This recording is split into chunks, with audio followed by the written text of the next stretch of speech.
सुंदर कार्यक्रम आहे आणि हा आनंद आपण या ठिकाणी दरवर्षी घेत असतो। 19 वर्षाची ही परंपरा अविरत आपल्या या नगरामध्ये ही भागवत कथा रूपी गंगा वाहत आहे आणि या कथा रूपी गंगेमध्ये आपण सर्वजण दरवर्षी स्नान करत असतात। माणूस म्हणून जन्माला आल्यानंतर ह्या सर्व गोष्टी आपण करायच्या असतात बरं का, कारण भगवंतानं हे ज्ञान फक्त माणसाला दिलेलं आहे। भगवंताचं भजन भक्ती नामचिंतन स्मरण कथा श्रवण ह्या सर्व गोष्टी फक्त माणूसच करू शकतो। बाकीच्या योनीमध्ये हे ज्ञान नाही। याच देही घडे देवाचे भजन आणि कही ज्ञान नाही कुठे नाही का। याच देहामध्ये भजन करता येते, याच देहामध्ये सत्संग करता येतो, याच देहामध्ये कथा श्रवण करता येते, बाकीच्या देहामध्ये हे ज्ञान नाही। आणि म्हणून या देहाचं महत्त्व समजून घेऊन त्यासाठी आपण प्रयत्न केला पाहिजे बरं का। राहिलेल्या सर्व कथा सविस्तर सांगण्याचा प्रयत्न करतो। कालच्या सत्रामध्ये मी आपल्याला कथा सांगत होतो। कोणती कथा सांगत होतो काल? कोणती कथा सांगत होतो? कोणती कथा सांगत होतो काल? नसेलच माहिती आपल्याला, नसतेच। कालची कथा कालच झाली, आज कुठं माहिती आहे आपल्याला? नाही का? काल मी आपल्याला सांगत होतो की अश्वत्थाम्याने ज्यावेळेस ब्रह्मास्त्राचा प्रयोग केला होता, उत्तरा धावत आली बरं का। परमात्म्याला सांगितलं, प्रभू पाहिमा मला वाचवा। सांगितलं काय झालं? अश्वत्थाम्याने ब्रह्मास्त्राचा प्रयोग केला म्हणे, महाराज माझं रक्षण करा। परमात्म्याने सांगितलं घाबरू नको, गुडघे जमिनीवर टेकव, हात जोड, ब्रह्मास्त्र काय करणार नाही। उत्तरा बोलायला लागली, प्रभू हे सगळं मी करणार, पण माझ्या गर्भात असलेला शिशु त्याला कोण सांगणार, त्याचं रक्षण कोण करणार? परमात्म्याच्या लक्षात आलं, अंगठ्या एवढं रूप धारण केलं, उत्तरेच्या गर्भामध्ये प्रवेश केला, अश्वत्थाम्याच्या ब्रह्मास्त्रापासून रक्षण केलं। ज्यावेळेस परमात्मा बाहेर आला, कुंती माता धावतच आली, परमात्म्याच्या चरणावर डोकं टेकवलं बरं का। जगाच्या बापाने खांद्याला धरून उठून उभं केलं आणि विचारलं, आत्या अगं तू माझ्या पायात का पडत आहे ग? अगं मी तुझा भाचा आहे ना, मी तुझ्या पाया पडायला पाहिजे ना, तुम्हाला आशीर्वाद द्यायचा असतो ना। कोणती माता बोलायला लागली, कृष्णा पडू दे म्हणे मला पाया, कारण तू देव आहे, देव आहे। सांगितलं नाही आता, मी देव नाही, मी तुझा भाचा आहे म्हणे, आणि मी तुझ्या पाया पडायला पाहिजे। पुन्हा पुन्हा बोलायला लागली, कृष्णा नाही तू देव आहे म्हणे, कारण आमच्या जीवनामध्ये जे जे काही चांगलं चांगलं झालं ते तुझ्यामुळे झालं।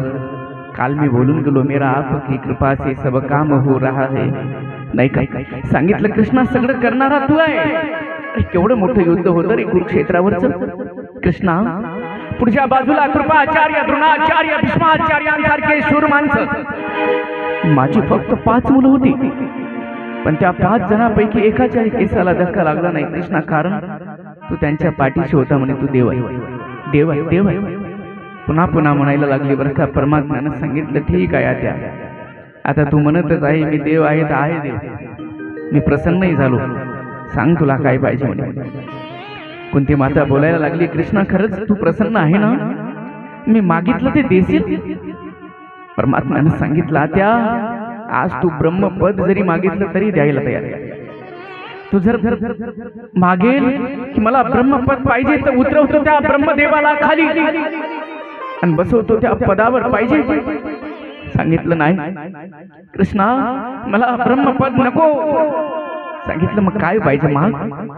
त्यावेळेस कुंती माता सांगायला लागली, तुला जर काही द्यायचं असेल तर एकच कर म्हणे, मला दुःख दे। जगाचा बाप हसायला लागला। सांगितलं आत्या अगं जगाचा बाप तुझ्या पुढे उभा आहे, तुला मागायला सांगितलं तर म्हणते की दुःख दे, तुझं पोट नाही भरलं का ग दुःख भोगू? आत्या आजपर्यंत तुझ्या जीवनामध्ये दुःखच आलं ना? कुंती मातेच्या जीवनामध्ये जन्मापासून आतापर्यंत दुःखच आहे। ही सुरसेन महाराजांची पुत्री आहे बरं का, मुलगी आहे। कुंती भोज राजाने हिला दत्तक घेतलं होतं म्हणून हिला कुंती म्हणतात। आता मला सांगा, मुलाचा जन्म एका ठिकाणी होतो आणि त्याचं पालन पोषण एका ठिकाणी होतं, हे मुलाला समजत नाही का? समजत असते, हे बालपणीचं दुःख आहे। जन्म एका ठिकाणी होतो आणि त्याचं पालन पोषण दुसऱ्या ठिकाणी होत आहे, त्याला समजते मोठं झाल्यानंतर हे बालपणीचं दुःख आहे। थोडी मोठी झाली, तरुण झाली, बरं का. दुर्वास महर्षींची सेवा केली. दुर्वास महर्षी प्रसन्न झाले बरं का, आणि 5 मंत्र दिले होते, निघून गेले.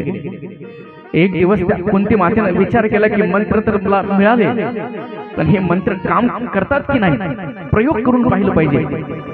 म्हणून एक दिवस सूर्याच्या मंत्राचा जप केला. सूर्य प्रगट झाला आणि लग्नाच्या अगोदर सूर्याने एक मुलगा देऊन टाकला. घाबरली, एका पानामध्ये गुंडाळलं, नदीमध्ये सोडून दिलं.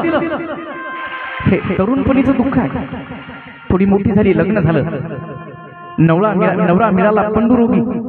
बरं का, त्याला साधूचा शाप होता. संयोगाच्या इच्छेने जर पत्नीच्या जवळ गेला, स्पर्श केला तर मरशी.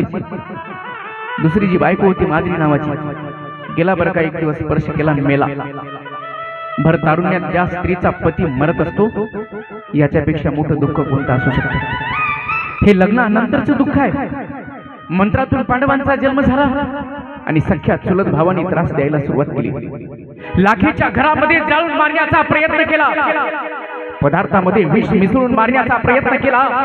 12 वर्षाचा वनवास, 1 वर्षाचा अज्ञातवास. आत्या, ए आत्या, एवढं सगळं दुःख तुझ्या जीवनामध्ये आलं आत्या, आणि हे भोगून भोगून तुझं पोट नाही भरलं का ग? आता कुठं तुमची वैरी संपले, तुझ्या मुलाला राजगादी मिळाली, तू राजमाता झाली, आता तर आनंदाने जीवन जग. जगाचा बाप तुझ्या पुढे उभा आहे, तुला मागायला सांगितली तर म्हणते की दुःख दे आत्या, तुझं पोट नाही भरलं का ग दुःख भोगून? कोणती माता रडून बोलायला लागली, कृष्णा नको, मला हे राज्य नको, आणि मला राजमातेचा मानही नको. कृष्ण नको, मला हे सुख नको. कारण जोपर्यंत आमच्याकडे संकट होती, जोपर्यंत आमच्याकडे दुःख होतं, तोपर्यंत तू आमच्या सोबत होता.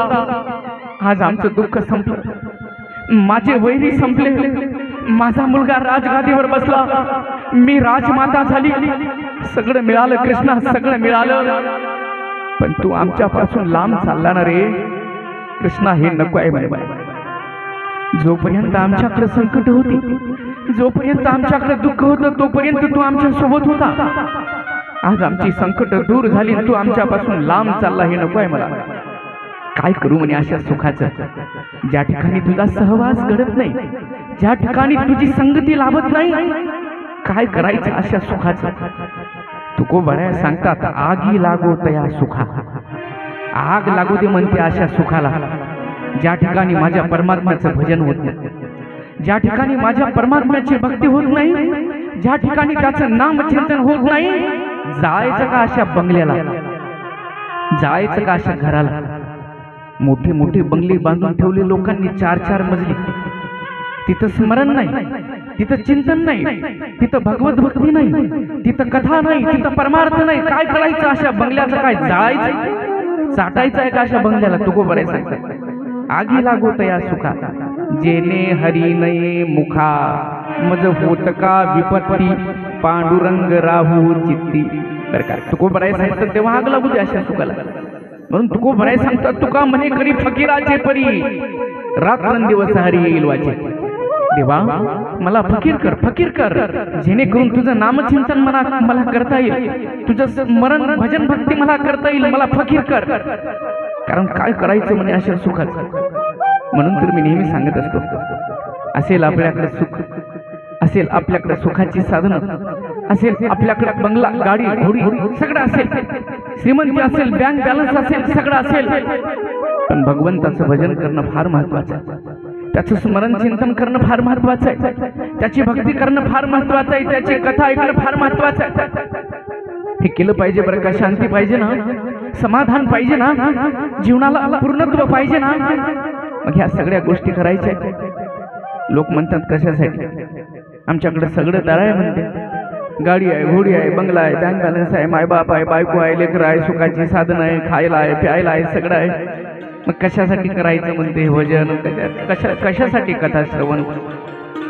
मी नेहमी सांगत असतो, या धनाच्या जोरावर, या श्रीमंतीच्या जोरावर त्या देवाचा विसर पडू देऊ नका. नामदेव महाराज सांगतात, ज्यावेळी यमाचे टोले खावे लागतील ना, मग समजेल बरं का. म्हणून तर मी नेहमी सांगत असतो की परिस्थिती अनुकूल असतानाही देव आठवला पाहिजे, आणि परिस्थिती प्रतिकूल असतानाही देव आठवला पाहिजे.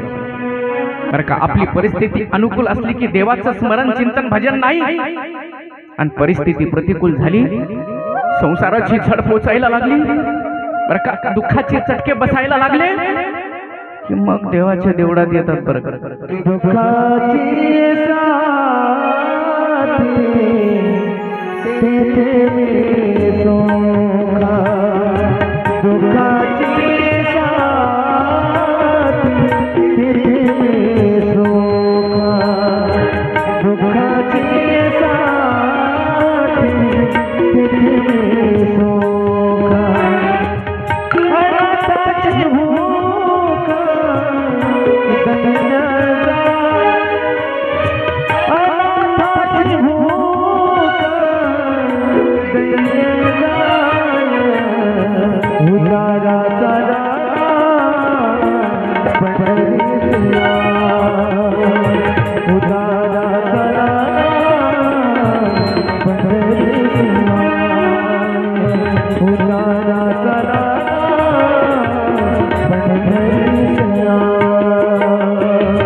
सुखामध्येही देव आठवला पाहिजे आणि दुःखामध्येही देव आठवला पाहिजे. आणि सुखामध्ये जर देवाचं स्मरण चिंतन भजन केलं तर दुःख करायची वेळ येणारच नाही. कबीर महाराज सांगतात, दुःख में सुमिरन सब करे, सुख में ना करे कोई, सुख में सुमिरन करे तो दुःख काय कोय. बर का. दुःखात देवाचं भजन स्मरण करतो, तेच जर सुखात केलं तर दुःख करायची वेळ येणारच नाही. म्हणून परिस्थिती कशाही पद्धतीची असू दे, देव आठवला पाहिजे. बरं का. सुखात आठवत नाही, दुःखात आठवतो. मग परिस्थिती प्रतिकूल झाली की मग येतात साईबाबाच्या मंदिरात, साईबाबाच्या चरणावर डोकं टेकवायला. मग साईबाबा लात मारून मंदिराच्या बाहेर काढतात. बरं का. साईबाबाही म्हणत असेल ना, आतापर्यंत नाही दिसलं का माझं तोंड, आणि आता चालला का देवळात इकडं. बरं का.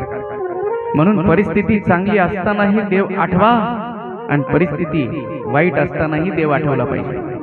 बरं का. तुकोबाराय सांगतात, बरं का, ज्या ठिकाणी भगवंताचं स्मरण होत नाही, काय करायचं अशा घराला, काय करायचं. म्हणून म्हणे तुका म्हणे करी फकीराचे परी. फार महत्वाची गोष्ट आहे. बरं का. धनाच्या जोरावर, श्रीमंतीच्या जोरावर, मान मान्यतेच्या जोरावर त्या देवाचा विसर पडू देऊ नका. नामदेव महाराज फार सुंदर वर्णन करतात. धन मान बळे नाठविसी देवा, मृत्यू काळी तेव्हा कोण आहे, मृत्यू काळी तेव्हा कोण आहे, मृत्यू काळी तेव्हा कोण आहे.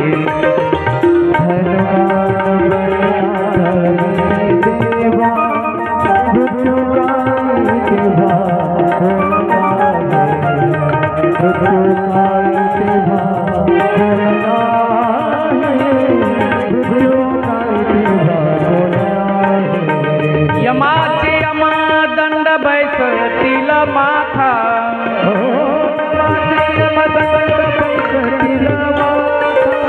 यमाचे यमा दंड बैसतील माथा,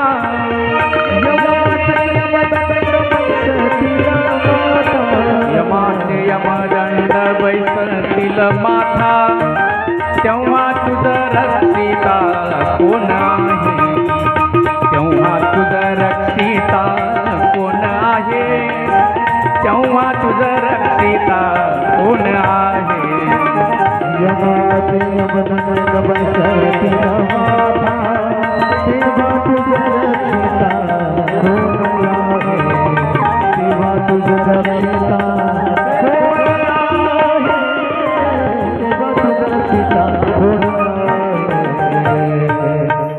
धनमान बळे नाठविसी देवा, मृत्यू काळी तेव्हा कोणाही, यमाचे यमदंड वैसतील माथा, तेव्हा तुझ रक्षिता कोणाही. नामदेव महाराज सांगतात, धनाच्या जोरावर, श्रीमंतीच्या जोरावर, मान मान्यतेच्या जोरावर देवाला विसरतोस, मग ज्यावेळेस यमाचे टोले खावे लागतील ना, त्यावेळेस मग देव आठवेल. मग काही फायदा होणार नाही. म्हणून आलं पाहिजे, बसलं पाहिजे, ऐकलं पाहिजे. बरं का. लाज वाटते बरं का यायची आपल्याला. आपल्याला वाटते की एवढा मोठा माणूस मी, एवढी मोठी श्रीमंती आहे आणि इथं येऊन बसायचं का? वाटू देऊ नका, परिणाम वाईट आहे. पश्चातापाशिवाय काय पडणार नाही आपल्या पदरात. आणि एक दिवस इकडं यावंच लागणार आहे, यावंच लागणार आहे. थांबा, वाट पा यावं लागेल. आणि म्हणून समजून घ्या, देव आठवला पाहिजे. कोणती माता सांगत आहे, कृष्णा काय करायचं रे अशा सुखाचं, काय करायचं रे अशा राज्याचं? नको नको, मला हे राज्य नको रे कृष्णा. जोपर्यंत आमचे वैरी होते, जोपर्यंत आमच्याकडे संकट होती, तोपर्यंत तू आमच्या सोबत होता ना रे कृष्णा. आणि आज आमचे वैरी संपले, माझं संकट दूर झालं, पण तू आमच्यापासून लांब चालला ना रे. नको, मला हे नको रे कृष्णा, नको. परमात्म्यानं सांगितलं, अगं आता काय बोलताय तू? जगाचा बाप तुझ्या पुढे उभा आहे, तुला मागायचं तर मग असं नको ना मागू. सांगितलं नाही, मला दुःख पाहिजे. पुन्हा पुन्हा पुन्हा पुन्हा मागायला लागली. माझ्या परमात्म्यानं आशीर्वाद दिला. प्रत्येकानं एक एक मागणं मागून घेतलं बरं का. परमात्मा विनंती करत आहे, सांगितलं पांडवांना जातो म्हणे आता द्वारकेला निघून.